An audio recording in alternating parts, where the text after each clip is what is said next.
L'Église protestante est née au XVIe siècle, dans le cadre d'un vaste mouvement de réforme religieuse en Europe occidentale, que l'on appelle la Réforme protestante.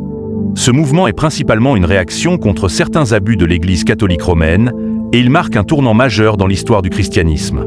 Voici un exposé détaillé pour bien comprendre son origine. 1. Le contexte historique et religieux avant la Réforme.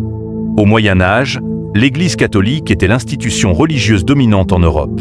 Elle avait une grande influence politique, économique et sociale. Cependant, plusieurs problèmes minaient sa crédibilité. La vente des indulgences. L'Église vendait des documents censés réduire le temps passé au purgatoire, ce qui donnait l'impression qu'on pouvait acheter le pardon de Dieu. La corruption du clergé. De nombreux prêtres et évêques menaient des vies luxueuses, immorales, étaient parfois peu instruits. L'accumulation des richesses. L'Église possédait de vastes terres et percevait des dîmes, ce qui suscitait de nombreuses critiques. Un éloignement du message évangélique. Les fidèles ressentaient un décalage entre les pratiques de l'Église et l'enseignement de la Bible. 2. Le rôle central de Martin Luther. Le déclencheur de la Réforme est Martin Luther, un moine et théologien allemand. Le 31 octobre 1517, il affiche sur la porte de l'église de Wittenberg ses 95 thèses, un texte critiquant la vente des indulgences et appelant à un retour à une foi plus authentique. Ses idées principales. Le salut vient par la foi seule, sola fide, et non par les œuvres ou l'achat d'indulgences. Seule l'écriture sainte, sola scriptura, est l'autorité religieuse, pas le pape ou les conciles.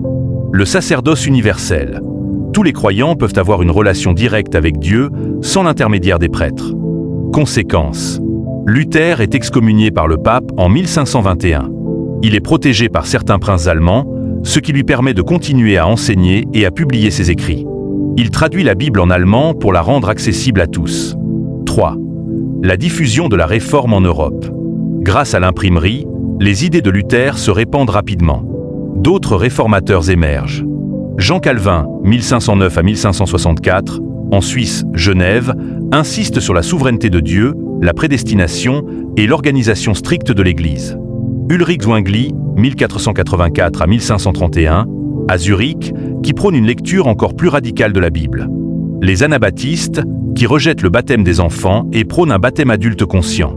Ces mouvements donnent naissance à plusieurs confessions protestantes. Luthériens suivent les enseignements de Luther. Réformés ou calvinistes.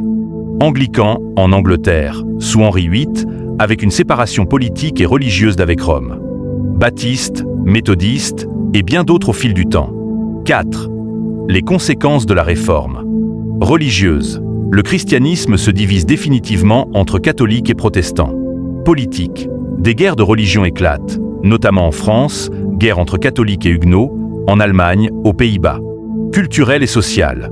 Promotion de l'éducation, pour lire la Bible, développement de la liberté de conscience, remise en question de l'autorité absolue. L'Église protestante est née d'un désir de retour aux sources du christianisme et d'un rejet de certains abus de l'Église catholique du Moyen Âge. La Réforme, initiée par Martin Luther, a profondément transformé le paysage religieux, politique et culturel de l'Europe, et ses effets se font encore sentir aujourd'hui dans la diversité des églises protestantes à travers le monde.